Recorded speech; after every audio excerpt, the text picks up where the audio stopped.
L'avion a basculé sur le côté, déchirant le fuselage et m'envoyant dans une spirale incontrôlable.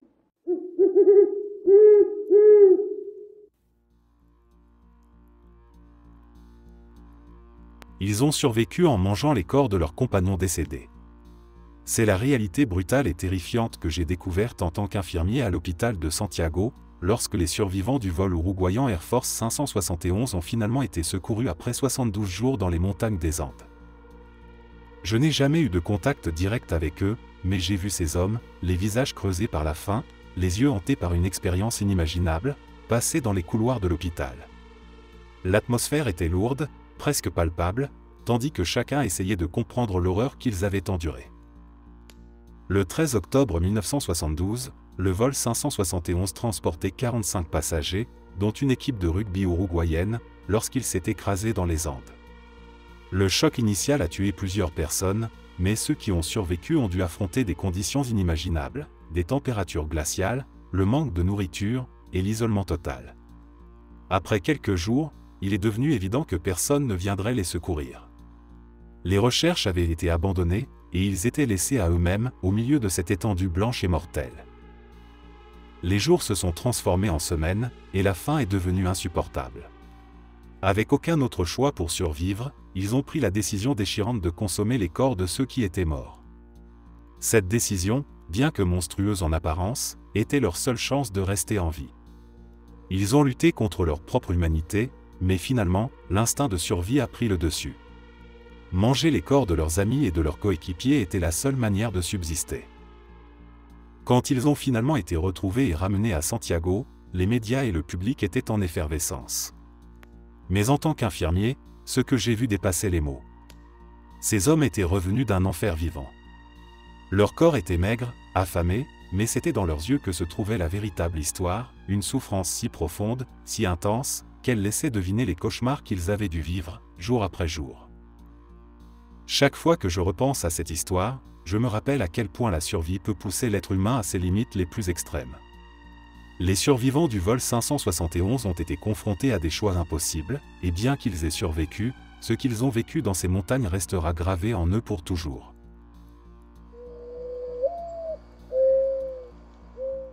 Le vol Japan Airlines 123 reste l'une des tragédies aériennes les plus terrifiantes de l'histoire. Imaginez-vous à bord d'un avion qui monte et descend brutalement, encore et encore, pendant 12 longues minutes.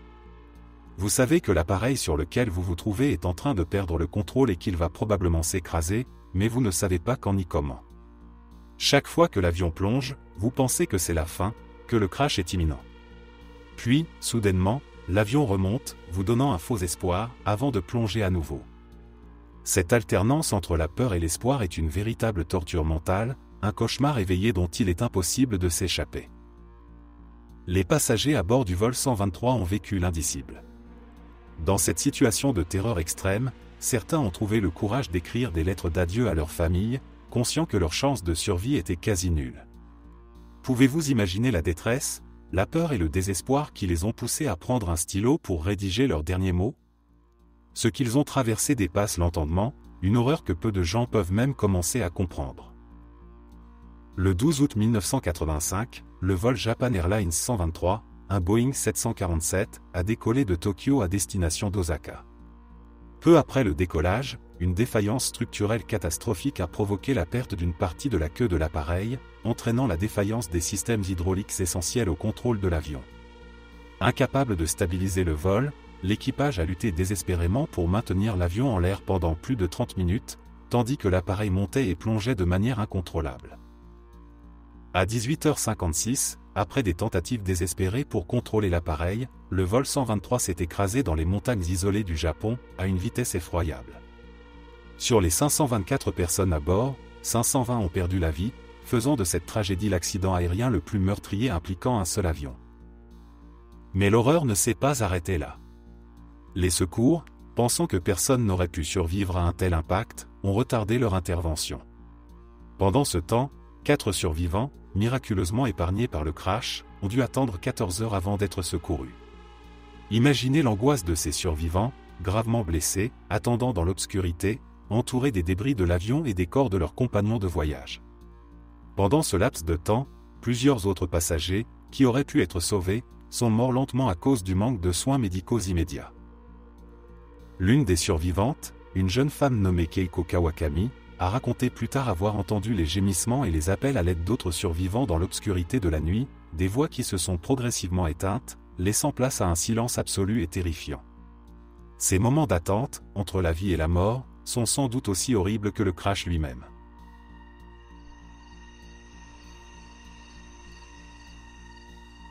Le 24 mars 2015, le vol 9525 de Germanwings s'écrase brutalement dans les Alpes françaises, tuant les 150 personnes à bord. Ce jour-là, Andreas Lubitz, le copilote de l'appareil, devient tristement célèbre pour avoir délibérément précipité l'avion contre une montagne, provoquant l'une des tragédies les plus inexplicables de l'aviation moderne. Ce qui a rendu cet acte encore plus effroyable, c'est qu'Andreas n'était pas un inconnu pour moi. Bien que je ne l'ai jamais rencontré en personne, j'étais ami avec l'un de ses cousins. J'avais souvent entendu parler de ce jeune homme solitaire et réservé, toujours en retrait lors des rares occasions où il se montrait aux réunions familiales. Sa famille le décrivait comme quelqu'un d'étrange, un peu à part, préférant rester seul plutôt que de se mêler aux autres. Il n'était pas rare qu'il décline les invitations familiales, ce qui suscitait des murmures et des inquiétudes discrètes parmi ses proches. Personne, pas même ses parents ou ses amis les plus proches, n'aurait pu imaginer qu'Andreas était en réalité en proie à une profonde détresse mentale. Après le crash, des détails troublants ont commencé à émerger. Andreas avait été suivi pour des problèmes psychologiques graves, notamment une dépression qui l'avait poussé à consulter plusieurs médecins. Bien que ces derniers lui aient recommandé de ne plus voler, Andreas avait choisi de cacher son état à ses employeurs et avait continué à exercer ses fonctions de copilote. Les enquêteurs ont découvert qu'il avait recherché sur Internet des informations sur les méthodes de suicide et les systèmes de sécurité des cockpits, laissant peu de doute quant à la préméditation de son acte. Pour moi, la nouvelle de ce crash a été un choc indescriptible. Savoir que j'étais indirectement lié à quelqu'un capable d'un tel acte m'a profondément troublé. Mon ami, le cousin d'Andreas, était dévasté. Il se remémorait les rares interactions qu'il avait eues avec lui, cherchant des indices, des signes avant-coureurs qu'il aurait pu manquer. Mais même avec le recul, il était impossible de prédire qu'Andreas Lubitz en arriverait à commettre un geste aussi désespéré et dévastateur. La famille Lubitz, déjà sous le choc de la perte d'un proche, devait maintenant affronter l'horreur de ce qu'il avait fait. Ils étaient plongés dans une tourmente de culpabilité, de honte et de chagrin, incapables de comprendre comment Andreas avait pu sombrer à ce point sans que personne ne s'en aperçoive. Aujourd'hui encore, ce crash reste un sombre souvenir pour tous ceux qui ont été touchés, directement ou indirectement, par cette tragédie. Pour beaucoup, Andreas Lubitz est devenu le symbole d'une horreur incompréhensible, mais pour ceux qui l'ont connu, même de loin, il est aussi un rappel douloureux de la fragilité de l'esprit humain et des conséquences tragiques que peuvent avoir des souffrances non traitées.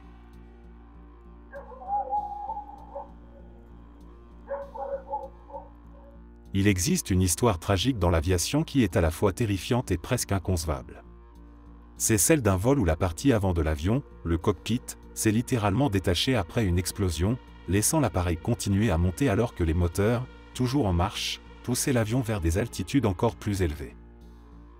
Imaginez-vous un instant à la place des passagers. Vous êtes assis dans votre siège, peut-être en train de somnoler ou de lire, quand soudain, un bruit assourdissant secoue l'avion. Vous levez les yeux et ce que vous voyez défie toute logique, le plafond au-dessus de vous a disparu, la partie avant de l'avion s'est arrachée, et devant vous, il n'y a plus rien, juste le ciel infini. Le vent, d'une violence inouïe, pénètre dans la cabine, hurlant comme un démon déchaîné, frappant les passagers avec une force dévastatrice. Des débris volent partout, et vous êtes cloué à votre siège par la peur, incapable de comprendre ce qui se passe. L'avion, incroyablement, continue de monter. Les moteurs, intacts, poussent l'appareil plus haut, même si l'avant de l'avion n'est plus là pour guider cette ascension absurde. Les passagers, accrochés à leur siège, regardent impuissants à travers ce trou béant, le ciel bleu se fondant dans l'espace. Le vent glacé et impitoyable traverse la cabine, tandis que l'avion semble défier les lois de la physique, continuant son ascension folle vers l'inconnu. Puis, lentement, inexorablement, l'avion commence à piquer du nez. La gravité reprend ses droits, et l'appareil, dépourvu de toute capacité de contrôle, amorce une descente qui semble durer une éternité. Les passagers sont désormais confrontés à l'horreur pure, ils sont conscients de ce qui se passe, ils voient le sol se rapprocher, et ils savent, avec une certitude écrasante, qu'ils vont mourir. Chaque seconde qui passe est un supplice, une attente insoutenable de l'inévitable. Cette histoire est celle du vol TWA-800, une tragédie qui a marqué à jamais l'histoire de l'aviation. Le 17 juillet 1996, cet avion, un Boeing 747, a explosé en plein vol au large des côtes de Long Island, causant la mort de toutes les 230 personnes à bord. Bien que l'explosion ait été causée par un court-circuit électrique dans l'un des réservoirs de carburant, provoquant une explosion massive, l'idée même que les passagers aient pu vivre ces derniers instants en pleine conscience est terrifiante. Ce qui rend cette histoire si poignante, c'est l'idée que ces personnes, pendant un bref instant, ont pu voir l'inimaginable, un avion sans son cockpit, continuant à voler, sans but, sans contrôle, emportant ses passagers vers une fin inévitable.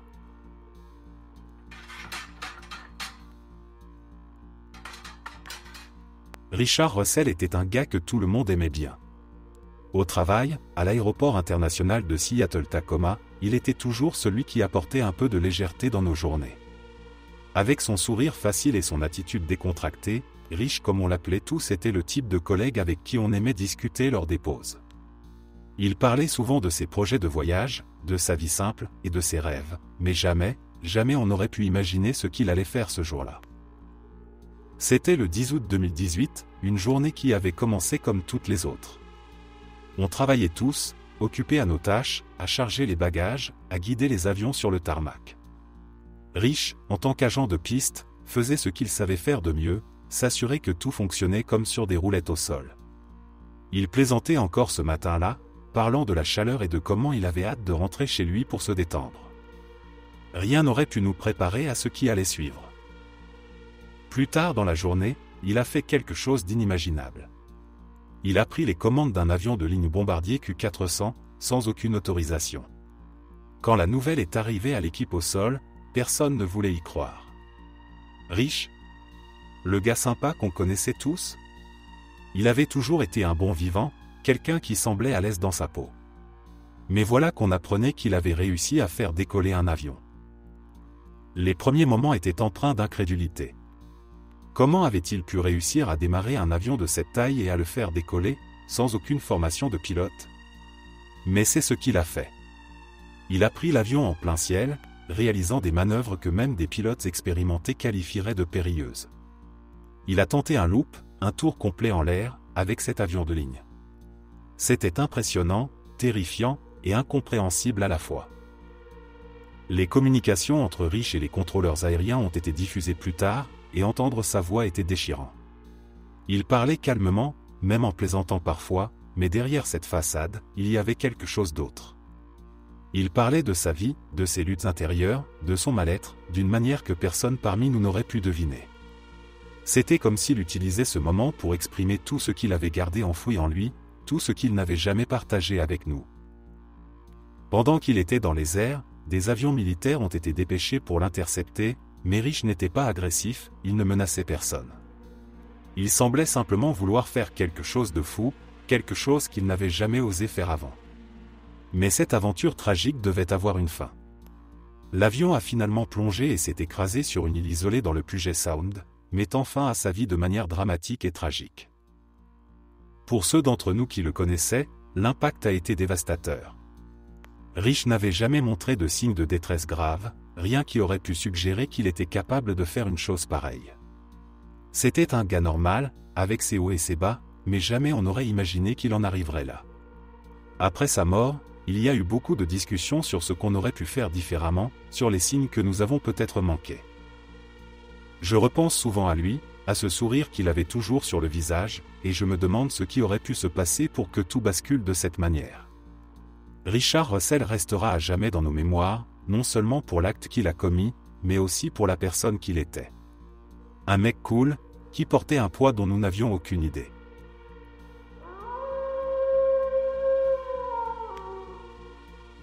Il y a des événements dans la vie qui semblent trop étranges pour être de simples coïncidences. Le crash d'avion au Brésil, où 8 médecins spécialistes du cancer ont perdu la vie, est l'un de ces événements.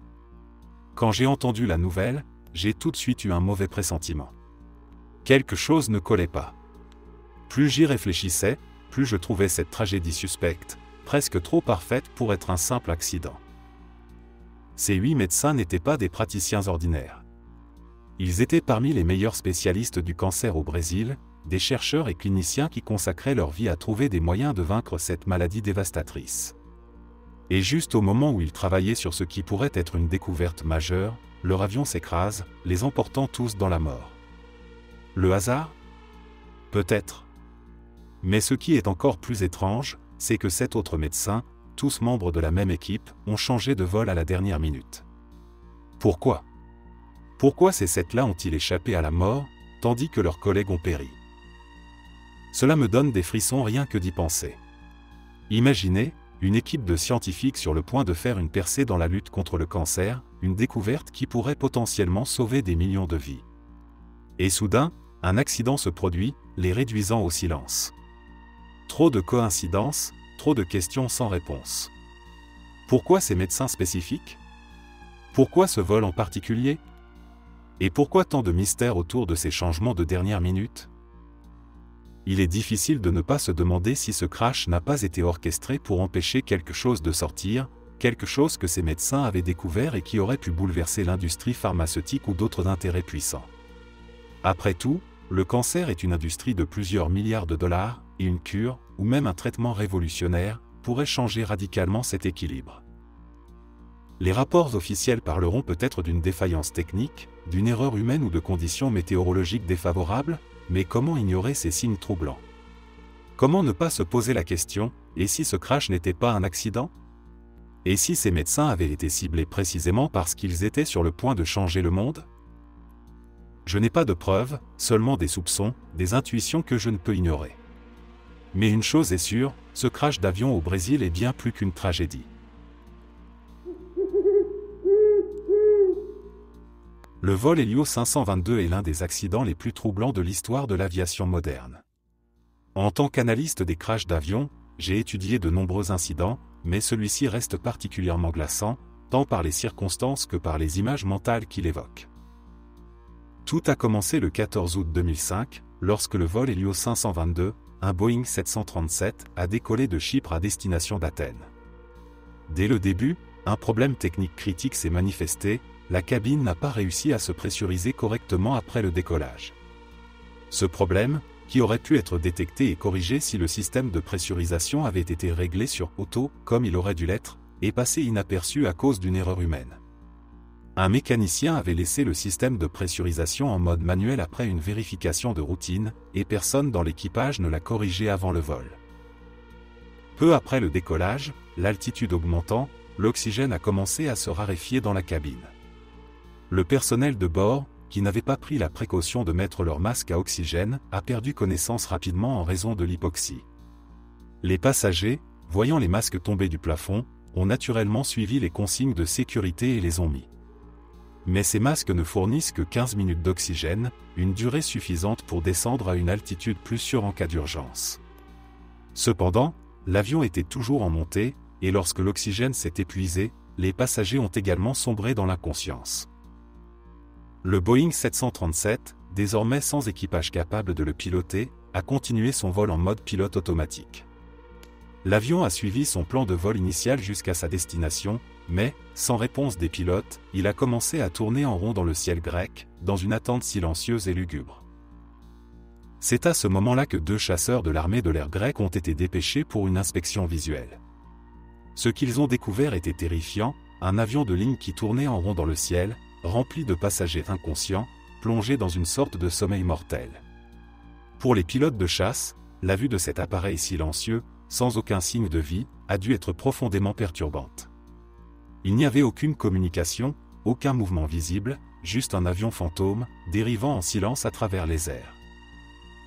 Cependant, un miracle presque inimaginable s'est produit. Un membre de l'équipage, Andreas Prodromou, un steward avec une formation de pilote, a réussi à trouver une bouteille d'oxygène portable et à se rendre dans le cockpit. Par un effort surhumain, il s'est installé dans le siège du commandant de bord et a tenté de signaler son intention de faire atterrir l'avion au pilote de chasse. Pour un court instant, il y avait un espoir. Mais cet espoir a été rapidement anéanti lorsque les réservoirs de carburant, presque à sec après des heures de vol en cercle, ont causé l'arrêt des moteurs. Le Boeing, privé de puissance, a commencé à rouler sur lui-même de manière incontrôlable. Andreas Prodromou n'a rien pu faire pour redresser la situation. Le vol Helio 522 s'est écrasé peu de temps après, tuant les 121 personnes à bord.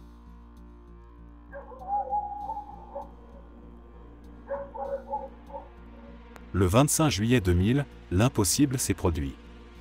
Ce qui devait être un vol de routine à bord de l'avion le plus prestigieux du monde, le Concorde, s'est transformé en un cauchemar en quelques minutes seulement. Le vol Air France 4590, qui devait relier Paris à New York, marquait non seulement la fin tragique d'une journée, mais aussi celle d'une ère. Le Concorde, ce symbole ultime de la vitesse et du luxe, n'était pas seulement un avion, il était une icône. Chaque décollage attirait les regards, et ce jour-là ne faisait pas exception. Le vol 4590 transportait à son bord 100 passagers, dont la plupart étaient des touristes allemands sur le point de partir pour une croisière de rêve, ainsi que 9 membres d'équipage expérimentés. Mais dès que l'avion s'est lancé sur la piste de l'aéroport Charles de Gaulle, les événements ont pris une tournure fatidique. Ce qui s'est passé a été déclenché par un petit morceau de métal, une lamelle perdue d'un DC-10 de Continental Airlines qui avait décollé juste avant. Cette pièce, anodine en apparence, a été la cause de la catastrophe. Lorsque les roues du Concorde ont roulé sur ce fragment métallique à pleine vitesse, un pneu a éclaté, projetant des débris à grande vitesse sous l'aile. Ces débris ont perforé un réservoir de carburant, provoquant une fuite massive de kérosène. Quelques secondes plus tard, le carburant enflammé a transformé l'avion en une boule de feu alors qu'il continuait à accélérer sur la piste.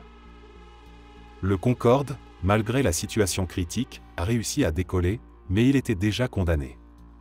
Les flammes dévorant l'aile gauche, l'avion a perdu sa puissance. Le capitaine Christian Marty, l'un des pilotes les plus expérimentés d'Air France, a tenté désespérément de maintenir l'appareil en l'air, mais le destin était scellé.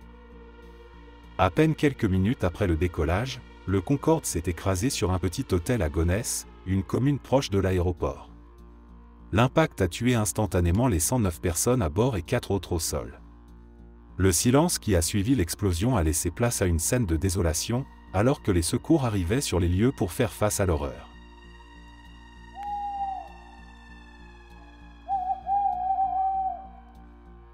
En 7 ans de carrière dans l'aviation, j'ai dû déclarer une situation d'urgence à 4 reprises. Chaque fois, c'était un moment où le temps semblait se ralentir, où chaque seconde comptait, et où la responsabilité de la vie des passagers pesait sur mes épaules. 3 de ces urgences étaient liées à des problèmes médicaux, mais l'une d'elles, celle qui m'a le plus marqué, était une urgence mécanique qui aurait pu avoir des conséquences graves. Je me souviens encore des 3 situations médicales.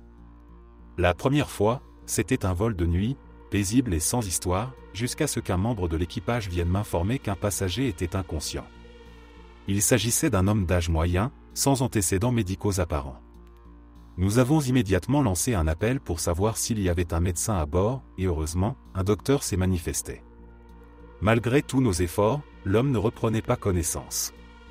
J'ai alors pris la décision de déclarer une urgence médicale et d'effectuer un atterrissage d'urgence. Le stress était palpable, non seulement pour l'équipage, mais aussi pour les passagers, dont beaucoup étaient visiblement inquiets, certains priant, d'autres pleurant discrètement. La deuxième fois, c'était une situation similaire, un passager âgé ayant subi ce qui semblait être une crise cardiaque.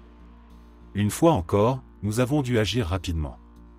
Je me rappelle que la tension à bord était presque tangible, chaque personne étant suspendue à mes annonces, cherchant des signes de réconfort dans ma voix. L'atterrissage s'est fait aussi rapidement que possible, et une ambulance attendait sur le tarmac pour prendre en charge le passager dès que nous nous sommes arrêtés. La troisième urgence médicale était légèrement différente, un jeune enfant a commencé à avoir des convulsions en plein vol. C'était déchirant de voir les parents paniquer, essayant désespérément de calmer leur enfant sans savoir quoi faire. Nous avons fait tout ce que nous pouvions pour les aider, mais encore une fois, la décision d'atterrir en urgence était inévitable. Le silence dans la cabine était assourdissant, chaque personne à bord étant consciente de la gravité de la situation. Mais c'est la quatrième urgence, celle liée à un problème mécanique, qui reste gravée dans ma mémoire comme un moment où tout aurait pu basculer. C'était une journée ordinaire, et nous avions décollé sans problème, traversant le ciel sans encombre. À mi-parcours, cependant, j'ai ressenti une légère vibration dans les commandes. Rien de dramatique, mais assez pour attirer mon attention. Quelques minutes plus tard, les indicateurs de bord ont commencé à montrer une perte de pression dans l'un de nos systèmes hydrauliques. Nous avons alors réalisé que nous avions une fuite dans l'une des lignes, et en peu de temps, tout le fluide du système s'était échappé. Le système hydraulique est crucial pour le contrôle de l'avion, affectant tout, des volets aux freins, en passant par les commandes de vol. Perdre un système hydraulique, bien que gérable, est une situation grave qui nécessite une prise de décision rapide et précise. Nous avons immédiatement contacté le contrôle au sol pour déclarer une urgence mécanique.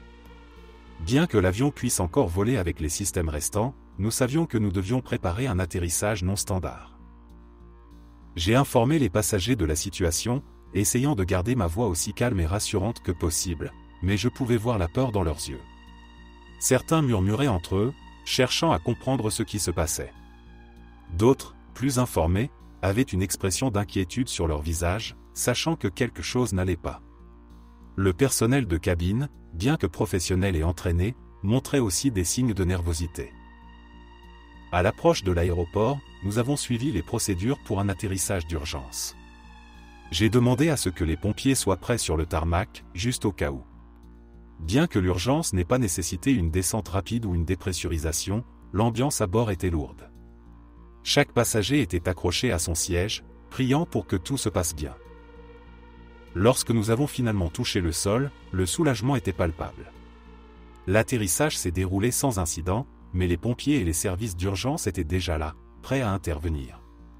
Après avoir arrêté l'avion, j'ai pris un moment pour respirer profondément, réalisant à quel point la situation aurait pu être différente.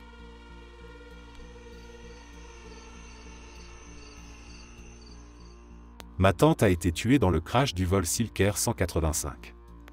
J'avais seulement 3 ans à l'époque, donc je la connaissais à peine. C'est ainsi que ma mère a commencé à me raconter l'histoire de cet événement tragique, des années plus tard, lorsque j'étais en âge de comprendre. Bien que je n'ai que de vagues souvenirs d'elle, l'impact de sa mort a profondément marqué notre famille, laissant une cicatrice indélébile sur ceux qui l'ont aimée. Le 19 décembre 1997, le vol Silk 185, un Boeing 737, effectuait un trajet de routine entre Jakarta, en Indonésie, et Singapour. Ma tante, une femme aimante et pleine de vie, était à bord de cet avion. Elle se rendait à Singapour pour affaires, un voyage qu'elle avait déjà fait plusieurs fois sans incident. Mais cette fois-ci, les choses ont pris une tournure fatale. À mi-parcours, le vol a soudainement disparu des radars sans aucune explication. Quelques minutes plus tard, il s'est écrasé dans la rivière Musi, près de Palembang, en Indonésie, tuant les 104 personnes à bord. Les débris de l'avion ont été retrouvés éparpillés sur des kilomètres, témoignant de la violence de l'impact. Ma mère m'a raconté à quel point la nouvelle a été un choc pour notre famille. Personne ne pouvait croire que ma tante, si pleine de vie et toujours souriante, était partie si brutalement. Ce qui rend cette tragédie encore plus troublante, c'est le mystère qui entoure les circonstances du crash. Les enquêtes qui ont suivi n'ont jamais vraiment levé le voile sur ce qui s'est passé dans les derniers instants du vol. Certaines théories suggèrent qu'il pourrait s'agir d'un acte délibéré, commis par l'un des pilotes. Le commandant de bord, dont la situation financière était apparemment désastreuse, avait été signalé pour son comportement instable. Il est possible qu'il ait délibérément précipité l'avion vers le sol, emportant avec lui toutes les âmes à bord. Ma mère m'a raconté comment, à l'époque, les médias avaient spéculé sur ce scénario, ajoutant à la douleur des familles.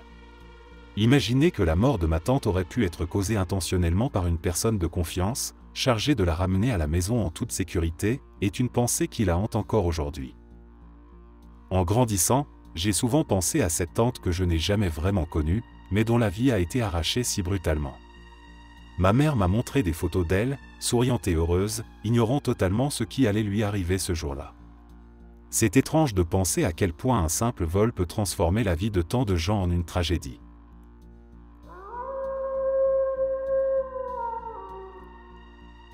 L'une des expériences les plus traumatisantes de mon enfance reste gravée en moi, comme une cicatrice invisible mais toujours présente. C'était le 11 septembre 2001, un jour que personne n'oubliera jamais. Mais pour moi, ce jour est devenu personnel de la manière la plus brutale possible, le père de mon ami d'enfance était à bord de l'un des avions qui ont percuté les tours jumelles. Je me souviens encore de la matinée. Nous étions en classe, c'était une journée comme une autre. Tout à coup, l'école a commencé à être envahie par une étrange agitation. Les enseignants murmuraient entre eux, les visages pâles et tendus. Puis, un par un, certains élèves ont été appelés pour rentrer chez eux, mais personne ne nous expliquait ce qui se passait. Finalement, la nouvelle a éclaté, 2 avions venaient de s'écraser contre les tours du World Trade Center à New York. Le chaos qui a suivi est difficile à décrire.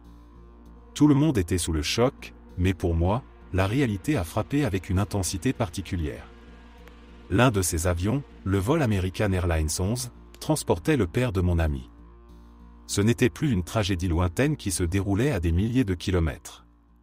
C'était une horreur qui venait de toucher l'un des nôtres. Je me rappelle de la panique qui s'est emparée de notre petite ville, de l'hystérie collective qui s'installait à mesure que les nouvelles se succédaient. Mon ami, dont je tairai le nom par respect pour lui, avait été pris de convulsions de chagrin lorsque sa mère est venue le chercher à l'école. C'est là que j'ai compris l'ampleur de ce qui se passait. À cet âge, nous étions encore jeunes, mais ce jour-là, nous avons tous perdu une partie de notre innocence. Je ne peux m'empêcher de penser à ce que le père de mon ami, et les autres passagers à bord de cet avion, ont dû ressentir dans ces derniers moments. Les premières minutes du vol devaient sembler normales, peut-être même ennuyeuses pour certains. Puis, l'avion a dévié de sa trajectoire. Les passagers ont dû comprendre que quelque chose n'allait pas. La panique a dû commencer à monter lorsqu'ils ont réalisé que l'avion descendait dangereusement bas, bien en deçà de l'altitude normale. Puis, il y a eu la terreur pure, lorsque la réalité de la situation s'est imposée à eux. Les témoignages récupérés plus tard ont révélé que des passagers avaient tenté d'appeler leurs proches, certains pour dire adieu, d'autres pour tenter de comprendre ce qui se passait. L'intérieur de l'avion devait être un véritable enfer, un mélange de peur, de cris et de désespoir. Imaginez ces hommes et ces femmes, réalisant peu à peu qu'ils allaient mourir dans un acte de terreur inimaginable, et quelque chose qui me hante encore aujourd'hui. Le choc de l'impact, l'incroyable dévastation qui a suivi, tout cela est presque impossible à concevoir. Ils étaient pris au piège dans ce tube d'acier, volant à des centaines de kilomètres à l'heure vers une mort certaine. L'idée que ces passagers ont dû vivre ces derniers instants en sachant ce qui allait se passer est insoutenable. Le lendemain, notre école était fermée, mais la réalité de la situation était bien trop lourde pour être ignorée. Mon ami et sa famille ont été engloutis par un océan de chagrin, et nous, ses amis, étions impuissants. Nous ne savions pas quoi dire, ni comment le réconforter. Le père que nous avions connu, un homme toujours souriant et aimable, n'était plus, et les circonstances de sa mort étaient trop horribles pour être acceptées. Les jours qui ont suivi ont été un tourbillon de tristesse, de confusion et de peur. Même si je n'étais qu'un enfant à l'époque, cette tragédie a marqué ma vie d'une manière indélébile. Je ne pouvais m'empêcher de penser à cet avion, à ses passagers, à cet homme que je connaissais, et à ce qu'ils avaient dû endurer.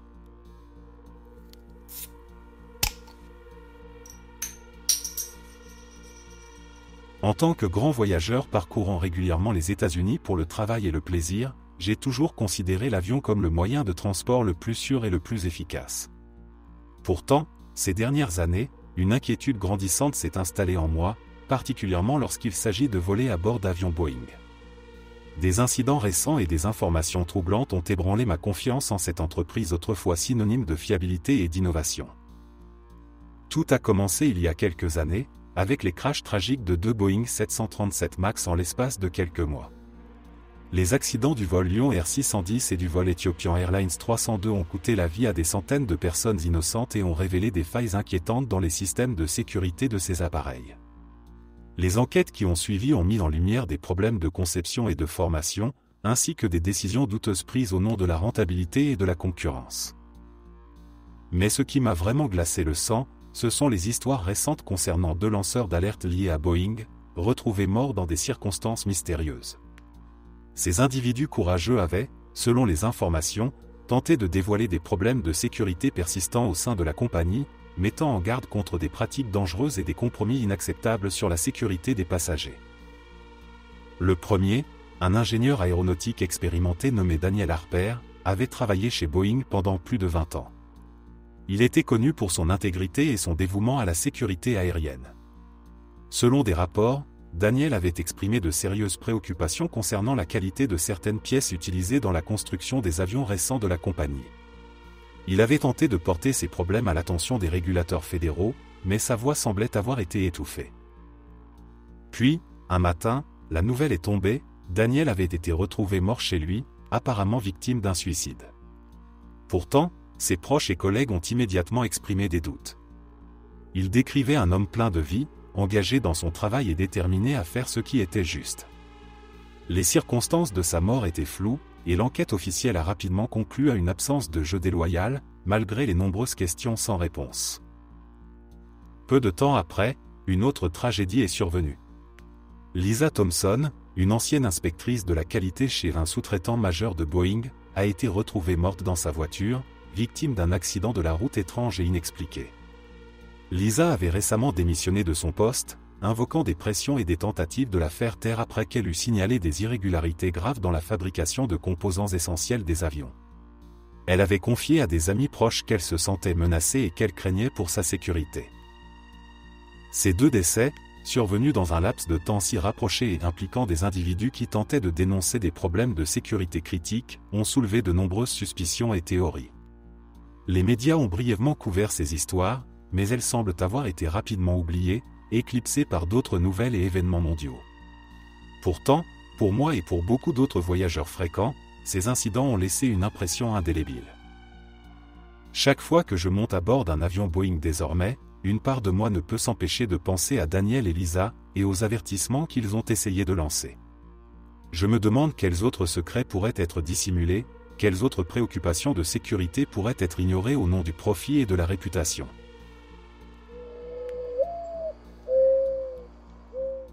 Le vol Malaysia Airlines 370 reste l'un des plus grands mystères de l'aviation moderne. Imaginez-vous à bord de cet avion, un vol de routine qui devait vous emmener de Kuala Lumpur à Pékin. Tout semble normal au départ, mais à un moment donné, l'avion commence à dévier de sa trajectoire prévue, volant dans une direction complètement opposée. Les passagers, plongés dans la quiétude de la nuit, ne se doutent probablement de rien. Mais quelque chose de terrible est en train de se produire. Le plus effrayant dans cette histoire, c'est l'incertitude. À un moment donné, cet avion a disparu des radars, comme s'il s'était évaporé dans l'air. Aucune communication, aucun signal de détresse. Juste un silence angoissant. Les minutes passent, puis les heures, et l'avion ne réapparaît pas. Pour les familles des passagers, l'attente devient insoutenable. L'angoisse de ne pas savoir ce qui est arrivé à leurs proches se transforme en une douleur déchirante, amplifiée par l'incapacité des autorités à donner des réponses claires. La théorie la plus convaincante est celle du suicide du pilote. On pense que le commandant de bord, après avoir pris le contrôle de l'avion, a dépressurisé la cabine. Les passagers, paniqués, auraient alors mis leur masque à oxygène, mais ces masques ne fournissent que 5 à 10 minutes d'oxygène. Passé ce délai, ils auraient perdu conscience, puis seraient morts de privation d'oxygène sans jamais se réveiller. Ce scénario est glaçant. La pensée que ces personnes, inconscientes de leur sort, sont mortes paisiblement pendant que l'avion continuait son vol fantôme, avant de s'écraser violemment dans l'océan, est terrifiante. Elles n'ont jamais eu la chance de dire adieu à leurs proches, et ceux-ci n'ont jamais pu retrouver leur corps. L'idée de s'éteindre dans le vide, sans un mot, sans une trace, est une des pires formes de disparition. Le mystère qui entoure ce crash est immense. Des recherches internationales massives ont été menées pour retrouver l'avion, mais à ce jour, seules quelques pièces éparses ont été découvertes, échouées sur des plages à des milliers de kilomètres du lieu supposé du crash. L'épave, quant à elle, reste introuvable, tout comme les corps des 239 personnes à bord. Le vol MH370 a disparu dans l'une des zones les plus inaccessibles de l'océan Indien, un endroit si vaste et si profond que même les technologies les plus avancées peinent à y faire des découvertes. Cette disparition sans explication, ce silence assourdissant, rendent cette tragédie encore plus troublante. L'idée que personne ne savait vraiment ce qui se passait, que les passagers étaient plongés dans l'inconscience pendant que l'avion volait vers une fin inévitable, est une vision d'horreur difficile à supporter. Pour les familles, l'incertitude est peut-être encore plus dévastatrice que la perte elle-même. Elles sont condamnées à vivre avec des questions sans réponse, hantés par les dernières heures inconnues de leurs proches.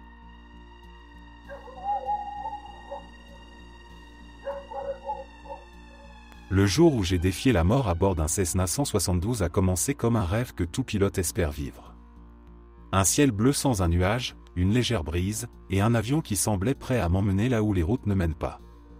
J'avais décidé de prendre l'air, de profiter de cette journée parfaite pour survoler les paysages familiers qui s'étendaient en dessous de moi. Mais ce qui a commencé comme un vol paisible s'est rapidement transformé en une lutte désespérée pour ma survie. Tout se passait bien au début. Le Cessna répondait parfaitement, et je savourais cette sensation de liberté que seule l'aviation peut offrir. Je pouvais voir la rivière scintiller en contrebas, serpentant à travers les collines verdoyantes, et tout semblait aller pour le mieux. C'est alors que j'ai ressenti une légère vibration sous mes pieds, suivie d'un bruit qui n'avait rien de rassurant. Un grondement sourd, puis une série de secousses irrégulières. Instinctivement, j'ai vérifié les instruments de bord. Le régime moteur semblait chuter, et malgré mes tentatives pour corriger la situation, la réalité s'est rapidement imposée, le moteur était en train de céder. En un instant, le grondement s'estompa pour laisser place à un silence oppressant, seulement interrompu par le sifflement du vent contre le fuselage. Mon esprit s'est mis en mode survie. Chaque seconde comptait. J'étais encore à une altitude raisonnable, mais sans moteur, je savais que mon temps était compté.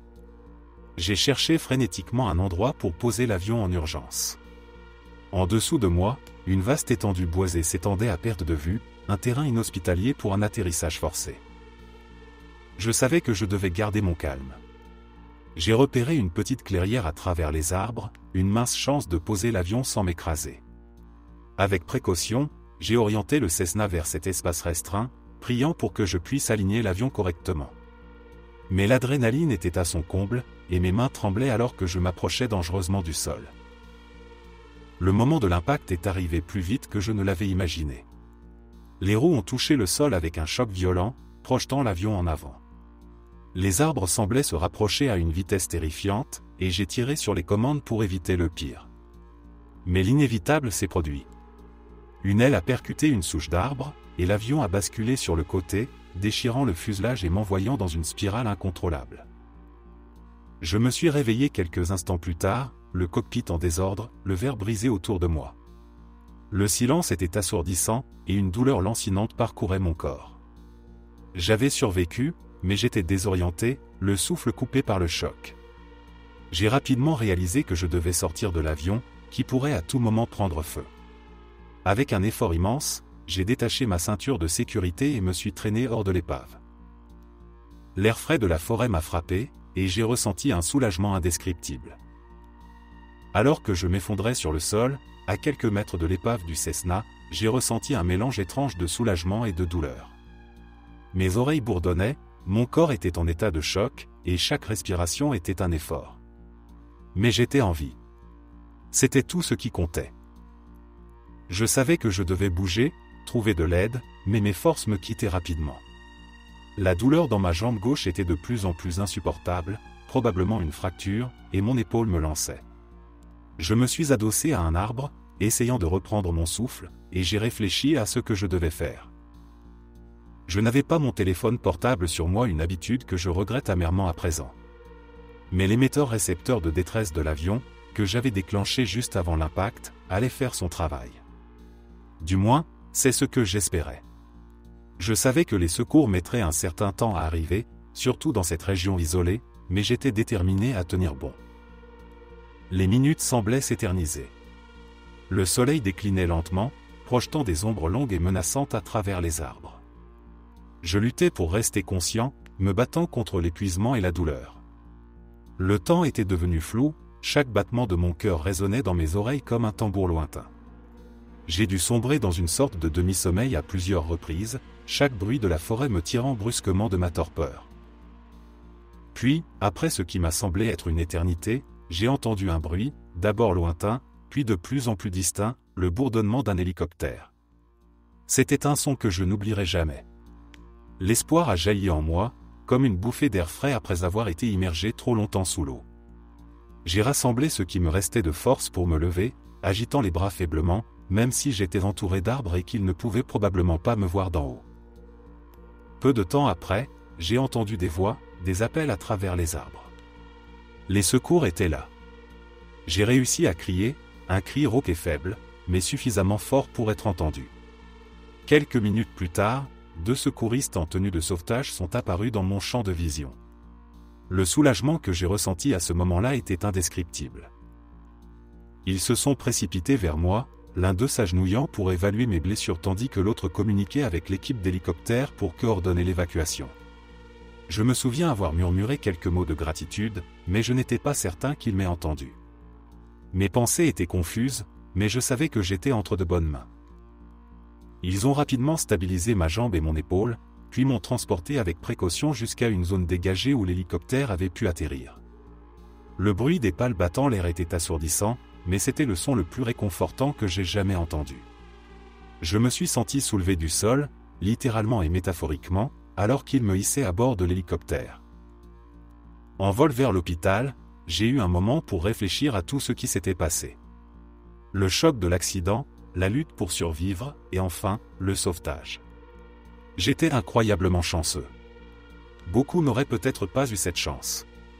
En regardant par la fenêtre, la forêt s'étendant en dessous de moi, je me suis juré de ne jamais oublier cette expérience, de ne jamais prendre la vie pour acquise. Quelques heures plus tard, j'étais à l'hôpital, entouré de médecins et d'infirmières, et bien que mes blessures aient nécessité des soins, je savais que le pire était derrière moi. Les douleurs physiques guériraient avec le temps, mais l'impact psychologique de cet accident resterait avec moi pour toujours.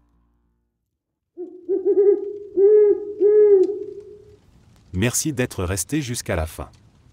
N'oubliez pas d'aimer la vidéo, de vous abonner et de partager vos propres histoires en commentaire. On se retrouve demain à la même heure devant ce feu.